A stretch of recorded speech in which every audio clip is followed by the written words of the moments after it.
And welcome back to another edition of the 5-Star Podcast of Wrestling. I'm Sean Meyers, joined by Justin Lowery. Justin, a very special milestone for us here on the 5-Star. We are bringing to you for the first time a live episode. So thank you for everyone that will tune in throughout this first ever live broadcast. You look even better live on YouTube, Justin, than pre-recorded. Welcome back to the show. We got a lot to discuss this week. We want to get into the All Elite Wrestling pay-per-view upcoming, their big show this upcoming weekend, Double or Nothing. We also want to talk about a sad and tragic story in WWE with the passing of a former Diva standout, and really some horrible stories that surrounded that have been in the news, as well as a new title belt introduced this week, for better or for worse. But I think we need to start with the biggest takeaway, and that came on Sunday night at Money in the Bank. Up and down pay-per-view for me, Justin. I thought it was really bad to begin. I thought it picked up with some incredible action, and then the ending put a sour taste in everyone's mouth. Brock Lesnar, the last person that I wanted to see, is Mr. Money in the Bank. Your thoughts? As a whole, I'm going to give the pay-per-view a D+. It was an F for me for the longest time, probably until the AJ Styles, Seth Rollins match. That was great. I liked KO and Kofi, and I thought the main event, the men's Money in the Bank match, was awesome until the ending. But before that, I thought the matches were lackluster. The women's Money in the Bank match was very underwhelming. And, Brock coming out, that was just a womp womp if I've ever had one. That's for me. Some people maybe are stoked for that, but I'm not. And, Mustafa Ali ended up looking like a bigger idiot. He was up there. He had the briefcase in his hand. The music hits. You had to stop, right? You had to stop. He still had 15 seconds to grab the briefcase, and he would have had it before Lesnar even got down the ramp. I hate, logical stuff like that in matches like that. So, we'll talk about Brock and how this really was just seemingly Vince saying F you to every, fan. But before he came in, I thought it was a truly spectacular match. And I say that really understanding that there's a lot of good ladder matches and Money in the Bank matches in WWE history. I thought the high spots, the execution of those high spots, really, to me, it was on pace to arguably be the best ladder match in WWE history. I thought everything was done to perfection. Even guys like Baron Corbin and Randy Orton, who aren't, high risk takers, played a great role in the match. I thought it was absolutely terrific until the ending, and unfortunately, the ending usually can overshadow what happens in the 15 to 20 minutes preceding it. But really, this is an example of how good WWE can be when you look at some of the guys like Andrade, Finn Balor, who really just took an unbelievable beating, Ali, Ricochet, and then the three veteran guys, the non-traditional high spot guys that also played a really nice role. Yeah, there was great athletes in the match. WWE has a bunch of them. They just don't know how to use them. A great match, crappy outcome. I don't know what else you can say. Lesnar is a big star. He is a big name guy for sure. The Raw ratings did tick up, at post Money in the Bank. I don't know if that's because Lesnar was on or people just wanted to tune in after that. But that's why he's back. Vince wants ratings, and he sees, him as a star, which he is a star. Problem is they don't have any new current stars, so they have to keep bringing back Lesnar. And I don't blame Well, Lesnar, Justin, you can make a new star by having one of these young standouts win Money in the Bank. I totally agree, but in Vince's eyes, he's constantly going to push somebody down in favor of the older stars, and he even pushed people down in favor of Roman, and Roman didn't really, I think, get over the way he was hoping, and at the same time, he hurt people that maybe could have if given the opportunity. He's ruined Strowman for life. He had a chance to pull the trigger on him when he was super hot, and he missed that opportunity. Just to circle back to what I was saying before, did you agree with me that this was just an absolutely incredible match that could have been one of the best in recent memory for the WWE, or am I overstating it a little bit? Yeah, I mean, it was a great ladder match. I mean, there's a lot of great ladder matches. I mean, I haven't really thought about if that was going to be the greatest. There's a lot that stick out in my mind throughout the course of history for different reasons. It was very entertaining. Going into it, I was looking forward to it just because of some of the athletes, knowing what those guys can do, and to give them, ladders and, probably 20, 25 minutes of a match, I knew it was going to be really good. Let's talk about some of the other takeaways. I think to me the biggest one was the Bayley cash-in. You and I both anticipated that she might win. You never know when the cash-in is going to come, but we thought it was also the right time and would make sense. She does, and while I'm happy that Bayley is a champion now, I thought that they could have really done a lot more with this because she cashes in on heel Charlotte. Okay, we didn't want to see Charlotte, or at least I didn't want to see Charlotte as champion again, but I thought they could have done something a little bit more edgy or interesting or exciting than just having the face Bayley cash in on the heel Charlotte to win the SmackDown title. Because when I saw Becky Lynch laying prone there, I said, Bayley's going to cash in on Becky. She'll be a monster heel. It'll be really cool. Well, they didn't do that. No, they went the, I guess, easier route. Beforehand, I wanted to say Charlotte in the picks just because we all know Vince loves her, and they need to have the title back on SmackDown. But I thought there was still money to be made with Becky 2 belts, the slogan, and all that. I thought there, at least through the summer, I thought there was money to be made there. They chose to take it off of her already. Did they ever sell T-shirts for that? I honestly, I don't know, but they should have. Right. I mean, that's money right there. Right. There was money to be made with her carrying 2 belts. And I think by choosing to do Becky, they basically kind of covered their butts.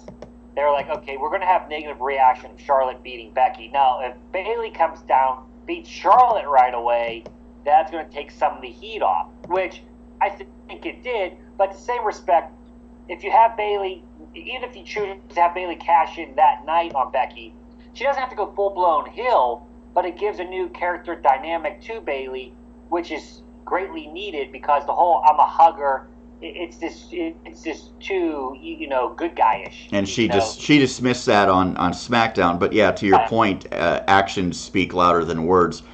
Has Becky Lynch lost a lot of luster over the past 2 to 3 months? Now, obviously, she had her crowning moment at WrestleMania. I thought that was a disappointing crowning moment. And then both matches, I thought, were just mediocre. I wouldn't say that they were bad, but they were very mediocre. And the loss to Charlotte, you lose the Becky 2 belts, and it's like, what was the point of her beating Charlotte all along if she's just going to lose to her here? Yeah, I don't know. Again, they don't long-term book, and that whole thing from the start, months ago we talked about how it was a joke. It lost some luster, one because of the finish of the match. It wasn't smooth. It was random. It was weird. She never did get the one-on-one match with Ronda. That's what was needed. And going back to that, it just upsets me so much that Ronda's going to be off probably for a year, and you couldn't have her decisively lose. Not saying tap out, but come on, put Becky over a little bit more in a more memorable way than just a fluke victory. Right, and so that it loses something like that, and then okay, so she carries the belt for another month, 2 belts for a month and a half. And then she drops it. So, I mean, it's not meaningful. You could have did a summer of it, where at least you could did it all summer long, going to SummerSlam, the Becky 2 belts. I really think you could have, but they wanted it. They wanted off of her clearly. Maybe it's too much work for her doing both shows constantly. But now with the wild card, I mean, she wouldn't be the only one. She's gonna be doing 2 shows anyway. And I will say that I thought the wild card made her less special because when she was on Raw and SmackDown, theoretically, she was special. Right, because she had both championships. She was the only one able to appear on both shows. So a lot of things, conspire to take away the specialness. And the goal is definitely to get Charlotte 16 world titles, without question. So dumb, though. That's so dumb. And it's going to count, and they're 100%. Not only that, I think she's going to get 17 because she's going to beat her dad's record. It's coming. Well, maybe Rick will come back in Saudi Arabia and wrestle for the title and try to get 17 on his own. Well, hey, Saudi Arabia, they love those old guys, baby. Another match that was expected to be great, and I think was maybe even a little bit better than what you saw on paper, was Seth and AJ. Michael Cole was like going nuts all throughout the night. Now, I know you were sort of trying to, do split screen or whatever because there was something else on at the time, Justin. But Seth and AJ, I thought was terrific. And there was a counter. I think it was AJ countering the stomp into the Styles Clash. So it was just spectacular. That match, I said how good the ladder match could have been with a better ending. I thought Rollins and AJ has an argument for match of the year on the main roster in 2019. Yeah. I believe that match was, on paper, that match should have been special. And like you said here, right when I think the pay-per-view got good with good matches is when I started watching it on an iPad, because on my TV I had Game of Thrones on. So, and I'm sure a lot of our viewers probably watch that, so they understand maybe the dilemma. But, so I was kind of paying attention one way, not 100%, and I didn't have the volume turned down. So I did on the wrestling. So I did not get to really hear Michael Cole in all of his glory, and normally I'm okay with that. He was more enthusiastic and emotional than I've heard him in a long time, both for that and for the men's ladder match where he was just screaming about the guys doing crazy spots. Yeah, I'm sure he's probably told to be like super, hyper, because Vince, no one does anything on commentary without Vince giving the okay, or if they do, then they're going to be in a lot of trouble. Right. Anything else that stood out from the pay-per-view, whether good or bad, before we review our predictions, which were not that great, by the way? Okay. Not really. I thought it was a really bad pay-per-view, a lot of lackluster matches until we got to like the final 3 or so. Kofi and Owens is very good, but I would say that the men's Money in the Bank and that AJ and Seth were great. I agree, but I at least Kevin Owens and Kofi, I thought was a legit pay-per-view type feel of a match, not like just a random main, Raw or SmackDown match where I thought the rest of the card kind of came off like that. I even thought Becky's match with Lacey Evans was better than her match with Charlotte. No, that's a low bar, but yeah, I thought both of them were bad. So, yeah, all in all, and I don't understand Shane McMahon winning again. That's the only other thing. And it looks like that's the end of the feud now, right? So Shane wins? Against The Miz, I know it's a weird victory, fluky, but it's just, why? Why? It's the McMahon, why? Oh, okay. So we're going to look at the pay-per-view predictions and how we did, but I do want to reiterate again for anyone that's watching, you can submit questions, comments, whatever. I know already, Justin, and we kind of talked about this, it looks like it is running a little slow, maybe buffering, but I think at least it's viewable for everyone out there. Predictions, let's take a look at what Justin and I had. We were pretty similar as always. I think we're usually on the same page. We differed on just 2 matches. The first being the men's Money in the Bank, and then the second one being Elias versus Roman. Well, as you can see, we were both wrong for the men's Money in the Bank. Justin, you win because you did pick Roman Reigns. I picked Elias. That was the difference. Other than that, we missed a lot. We missed Charlotte over Becky Lynch. We missed Shane over The Miz. Rey Mysterio over Samoa Joe. That was just... you go 6-5, Justin. I go 5-6. All told, that's not great.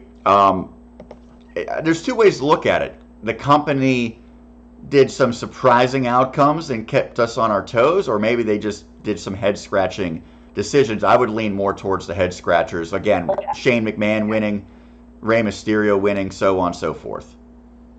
Yeah, I don't know why Rey Mysterio would win. I know I read that the match was cut short legitimately because Samoa Joe broke his nose, so they went to the finish really quick. But, did it seem like Joe was in bad shape? No, and having wrestlers still went on and wrestled another 10-15 minutes with broken... don't get me wrong, he was bleeding a lot, okay? But, he seemed like he was completely fine to continue. I would think, I can't speak for him unless he said something like he was really having trouble breathing. It's hard to speak for him. What sucks though is the finish was awful. I mean, his whole arm, shoulder, half of his body was up, and they even replayed it and said so. That's how awful it was. I mean, the refereeing that night too had a lot to be desired. Oh, yeah, I don't know if it was all the referees or what was going on, but there was some nonsense. That's actually been an issue in all seriousness in recent months. So, Money in the Bank in the past, we're now headed towards Saudi Arabia, even though they won't say that. Whatever. I hate the idea. Most people hate the idea that Vince does this. But they've took it to a new level of terribleness by claiming that it will be better than WrestleMania, because WrestleMania is something Vince McMahon put all his money into. It's the biggest event of the year. We've always been told that. People pay literally hundreds and thousands of dollars to go to WrestleMania. It's a big deal. Everyone has watch parties for it. And now we're supposed to believe that this just thrown together event with old timers coming back is supposed to be better than that. It's devaluing their own top attraction, right? Like, what is the reason behind this? This has to be like a mandate from Saudi Arabia to say, right? I was going to say, the Saudi Arabian prince must have gave Vince a buttload of money to say that. I mean, he has to be paying him to say that, because that's a joke. Like you said, you're mentioning your own creation, and this is going to be better than WrestleMania, and it's going to air at 2 o'clock on a Friday afternoon when most people are working. And the main event's going to be like Goldberg versus The Undertaker. Like, if this was 1998, that would be a WrestleMania main event. In 2019, that's a joke main event. Triple H and Randy Orton is straight out of 2006. And that's fine for what it is, right? But, I mean, you can't argue that this is going to be bigger than WrestleMania because it has those two matches and some thrown-together title matches. And I'm guessing Brock and Seth will probably be a match over there, I would think. I would assume. And, I mean, here's the thing. I guess people watch it. I have not watched one. I'm not going to watch this. So all these people is it like really good rate? Is it parallel to pay-per-views? Because I would assume that it's got to be less than a traditional pay-per-view. I don't know. Like, when they release weekly, like, the top most watched shows on the network and stuff, this is going to be like number one, that coming week. I don't know compared to other pay-per-views, but it's going to be viewed a lot. I mean, I don't get it. I don't get. Now, apparently, like, Daniel Bryan's not going again because he said no. Kevin Owens apparently has come out and said he's not going. And I would think that his friendship with Sami Zayn has something to do with that, right? Sami can't go there. He legitimately, like, they could kill him if he went there because of his. Which is weird because he's a bigger name right now. He's one of the top guys. Maybe not, upper echelon, but he's at least high mid-card at this point. Right, but he can't go. Women can't go. I mean, it's a joke. And there's no Evolution this year to offset that, I'm to understand. Right. And so it's a joke. It's a money grab. I mean, I get doing things for money. But doesn't it, like, hurt public perception and make Vince McMahon even more of an evil villain in everyone's eyes? Yeah, I think so. A greedy bastard, and to me, the wrestlers that go over, I mean, I can't blame them because they're getting paid well, and they may go, I need this money for my family. I think that we talked about this before. There's real consequences if they say no. And maybe Kevin Owens and Daniel Bryan and John Cena will be okay. But, like, I really think that, like, that... Okay. How about Roman Reigns? I mean, I don't know what his beliefs are, but, okay, he can get away with that. I think we both agree. He could be one to say no, nothing get... Why can't he stand up and say, I'm not doing this? And that might get maybe the hardcore fans who boo him behind him, like, oh, okay, he stood up for something that's cool. He's saying, no to Vince McMahon instead of being the corporate puppet. It's, some people will say. I mean, I could get it. Like, mid-card guys can't say no because if they say no, forget it. They'll never be on TV again. But right. Even Kevin Owens, I think it's a little iffy. Right. And, like, if you're The Undertaker, do you really need this payday? I mean, it got Shawn Michaels out of freaking retirement. Yeah, I mean, that legitimately might have been, like, $5 million or $10 million for Shawn Michaels. Right. Honest, maybe not, but it could have been. Money talks, and it's who am I to say? Like, I would sit here and go, I'm not going to do it. But then if Vince gives me $10 million, well, you know what? I'm going to suck that up and I'm going to go. It's hard to say. Yeah. it'll be next week, right around the time we do the podcast. That show will be on the horizon. We're not going to do a match by match preview. To me, it doesn't register as big as any regular pay-per-view. So it's just empty words when they try to promote it as anything more than that. Yeah, I agree. To me, it's a house show for Saudi Arabia. That's all it is for me. Monday Night Raw, not a lot that was interesting, but I do want to focus on the new title. This is, you can look at it as something that's going to be fun, something that's going to occupy the jobbers, if you will. You could also look at it as completely unnecessary and just a comedy skit each week that will tire out very quickly. It's the new 24/7 title, which is exactly the same as the hardcore title, except they don't want to use the word hardcore. You see there R-Truth pitting Robert Roode. R-Truth is now the third ever 24/7 champion. Of course, we'll always remember Titus O'Neil as the first. You know, I've heard people that are like excited about this, saying like it's going to great content on Twitter. Drake Maverick's already out there putting some stuff out there. But really, like, this just, anyone that's challenging for this is not to be taken seriously, and they already have so many titles that are insignificant. Yeah, okay, yeah. To start, it's a joke title, and everyone who holds is going to be a comedic kind of joke character. And it can never really go beyond that, right?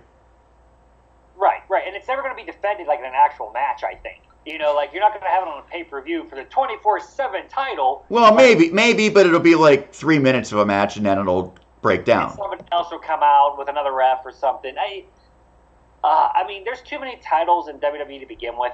I will say on a positive note, I give them credit for trying something outside the box a little bit, especially with social media. That's huge in today's world. And trying to interact it with social media so people can follow. Like, okay, trying to use creativity there. I get that. That's nice. But in the end, to me, it's an epic fail. The title is not going to last long. I mean, it'll be one of those things in history that, hey, remember that 24/7 title? I mean, the name of it is crappy. The look of it is even crappier. And, yeah, I mean, I don't take it serious. Well, it's ironic that we're talking about it because we just had Jake Hudson chime in and ask our thoughts on the 24/7 title. Let's say this. When it was the hardcore title and this became a rule, I thought that was pretty innovative. They're just rehashing something that a lot of fans maybe didn't see its first time around. And Mick Foley said, like, I think they wanted it to be called the hardcore title. Well, yeah, because it's exactly that. It's no way different from what the hardcore title became towards the end when they created the 24/7 rule.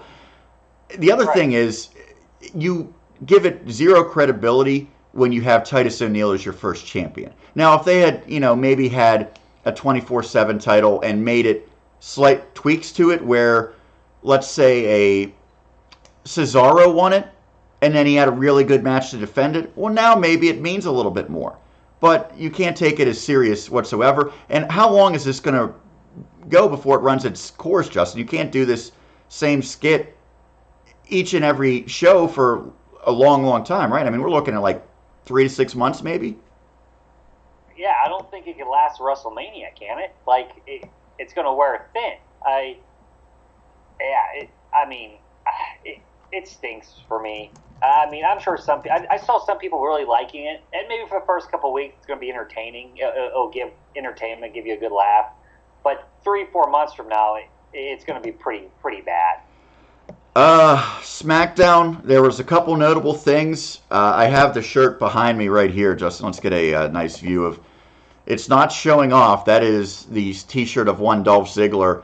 And I brought it back for a reason because Dolph Ziggler came back on SmackDown. Really, at least for me, out of nowhere. I don't think there was much chatter about him coming back whatsoever. I've always really liked Dolph. I always thought he's very talented.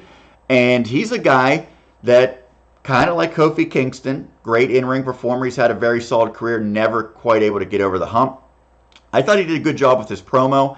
But the whole thing is like, if I'm a fan watching this, why do I care about Dolph Ziggler? And how long is this going to last? Because with their short-term booking, he could probably challenge for the title in Saudi Arabia, Super Showdown, and then be gone, right? Like, why would I get invested if there's no indication this guy's going to stick around? And I think there's a good chance that could be the case because apparently they brought him back because Kevin Owens told him, he wasn't going to Saudi Arabia. So they were at the rematch. So they called up Ziggler, and Ziggler agreed to, come in and do it. I expect the match to be pretty good. I think those two can put on a pretty damn good match together. And I was thinking that could actually be like an incredible match if they get the opportunity. And Dolph's the type of guy, maybe, the 5-6 months off will be good for him, because when he's motivated and locked in, I think he's as good as anyone in this company pretty much. But when he's going through the motions, which he's done at times with the way he's been booked, he has very, average matches. But here's the thing. Is that crowd really going to care about that match? I don't know what they care about. Do they care about anything? The old people, they care about nostalgia. They're going to care about Taker and Goldberg. I bet you they go crazy for that. You put this match in front of a Chicago crowd or a Philly crowd or a New York crowd, they're probably going to be into it because they know they're both really good in-ring performers. There's going to be no really storyline behind it. What are they going to have, a 2-week build for the match, 2-3-week build? Yeah, they did. And again, it looks like Ziggler's directly replacing Kevin Owens in this, right? Yes. So Dolph Ziggler returns, takes out Kofi Kingston. Kevin Owens steps aside. There's a question and a legit belief that maybe this is going to tie into Big E eventually turning on Kofi Kingston.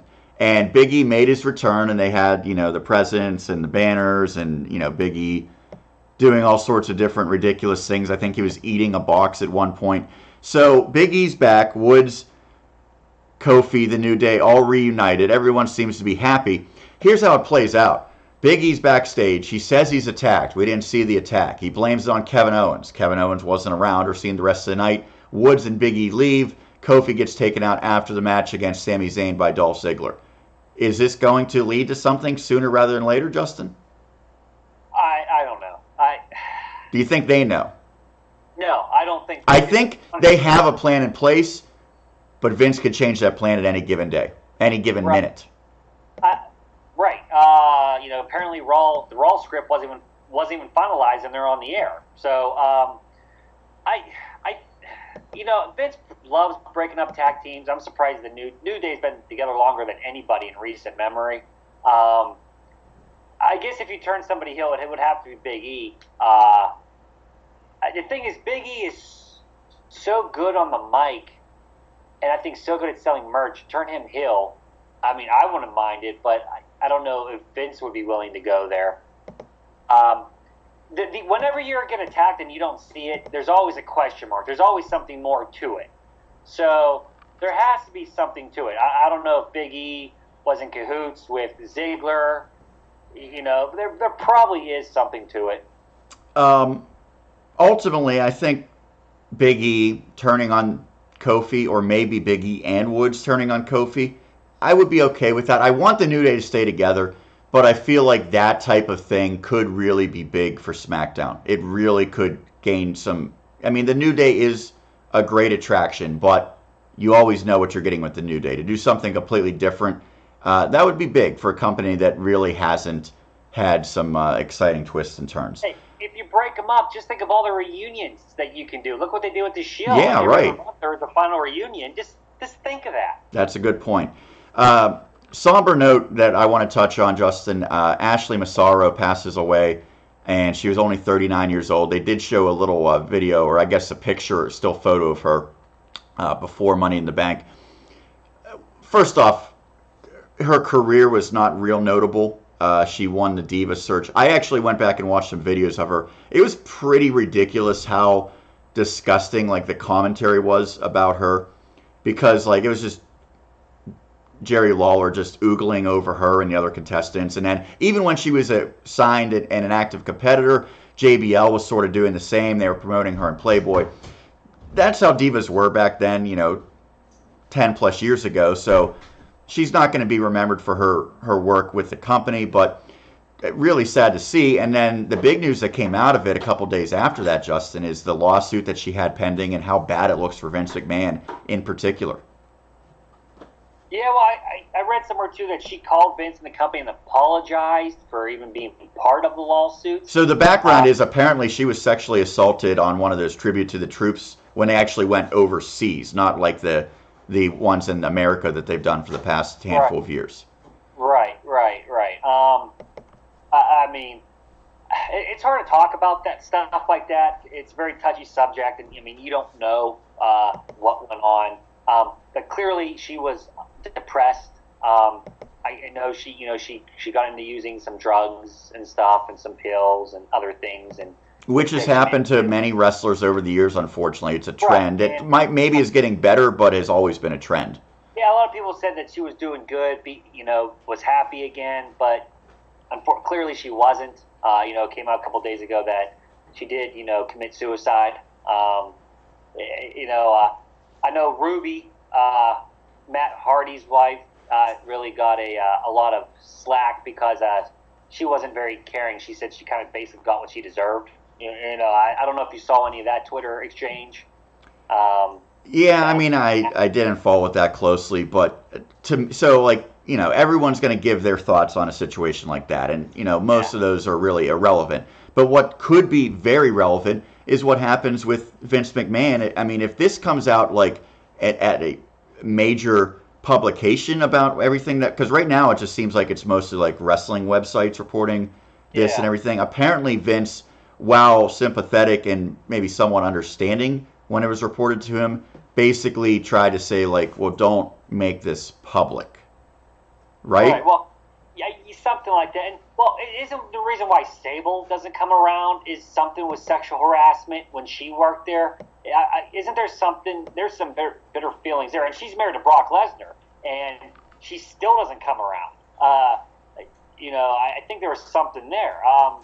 Is this like a major, because I certainly know firsthand what happened at Penn State and all that came out. And it's like once it came out, a dozen people or so, like, I'm sure that this was not the only instance of this, but a lot of times with lawsuits and things of that nature, it doesn't become public. Well, somehow this did, and it seems like it could be a major issue for Vince in particular if that is actually how he approached it.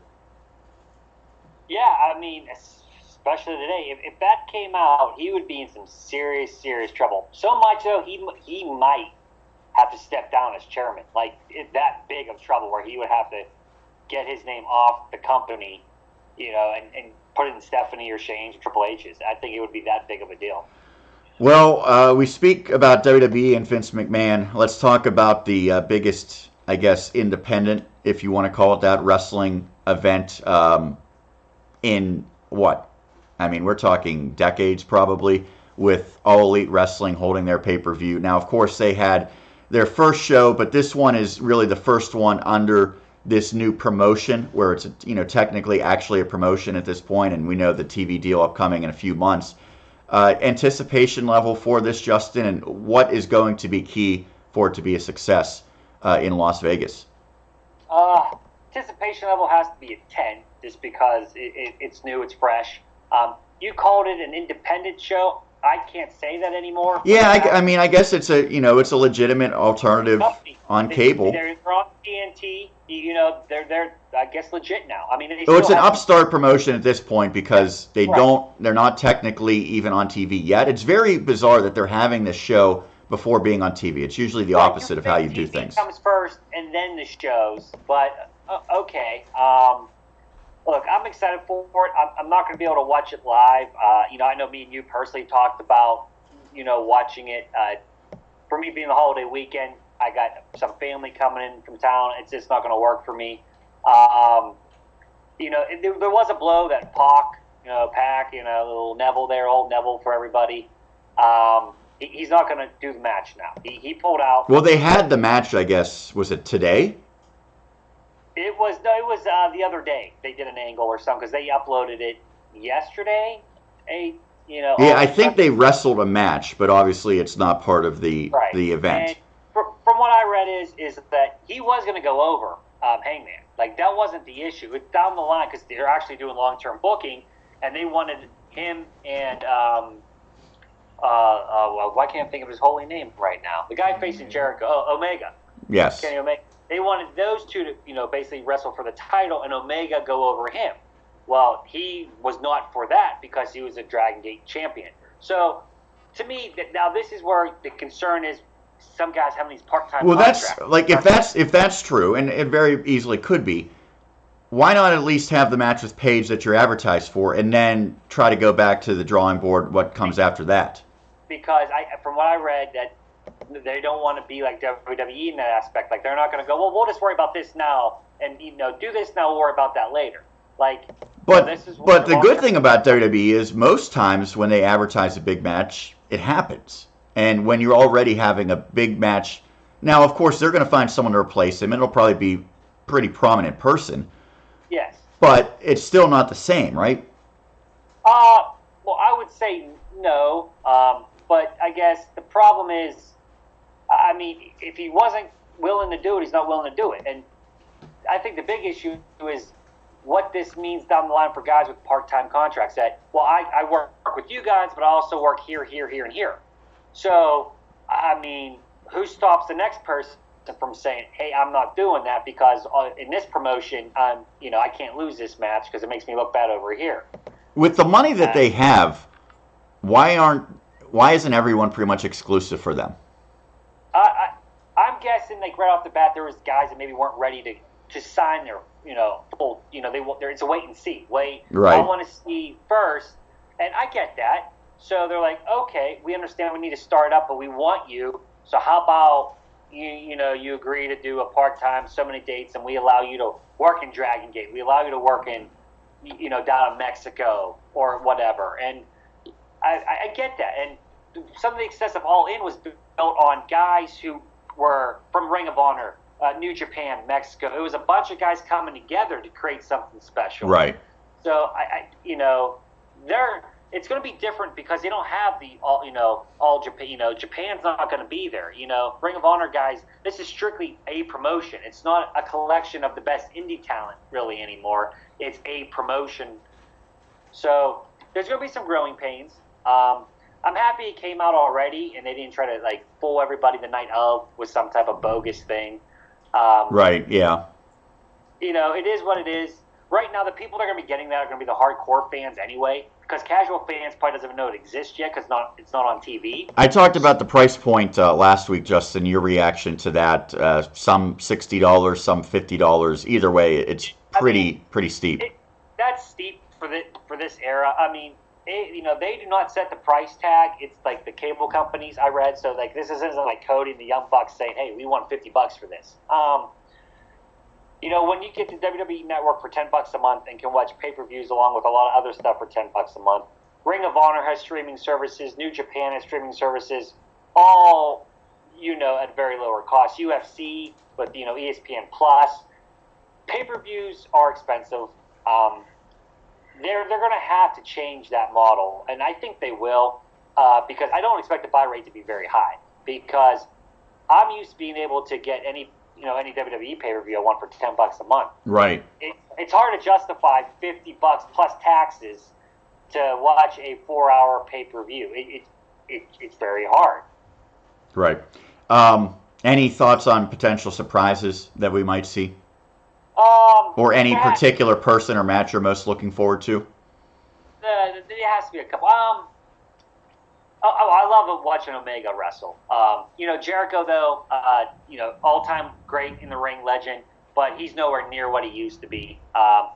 He still does a great promo, but his in-ring work has fallen off, for me, greatly.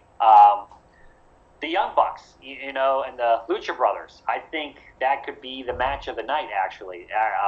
Really looking forward to that. Not the Lucha House Party, right? No, not those. Because their match with Lars Sullivan might be the match of the night as well on Raw. Which I'm surprised Vince is doing that. A guy that came out as a known racist is out there killing a bunch of Hispanic wrestlers. It just seems a little, pretty stupid, to me. But hey, I'm not Vince McMahon. We see Dean Ambrose? Known as John Moxley, of course. He got a movie role and he's filming a movie. So that could be a nice little swerve to misdirect people. Wouldn't that be the big surprise? That's probably the biggest swerve, biggest surprise they can get, right? The biggest name guy, really.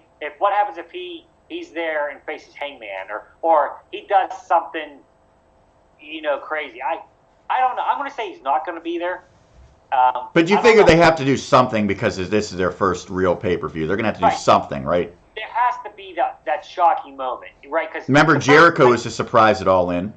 Right, and the first Nitro had Les Luger walking out.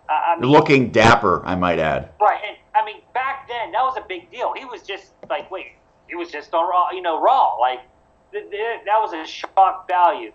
You need to have some special being the first pay-per-view. There has to be something memorable. There has to be something there. All right, Justin, anything else you wanted to touch on this week? I think we pretty much covered it. All right, well, Jake Hudson was the only person who contributed some questions, so hopefully Jake enjoyed the show and our answer about the 24/7 championship. We're going to go back, check out how it actually looks with the live stream, see if it's worth doing it again, but hopefully it's something we can continue, try to get some more interaction. Either way, you can always follow us on Twitter, 5-Star Pod Wrestle, subscribe to the YouTube channel. We have an Instagram page, 5-Star Podcast of Wrestling. And then, of course, each and every week, you can check us out right here on the 5-Star Podcast of Wrestling. So for my co-host, Justin Lowery, Sean Meyers signing off. We'll catch you again next week here on the 5-Star.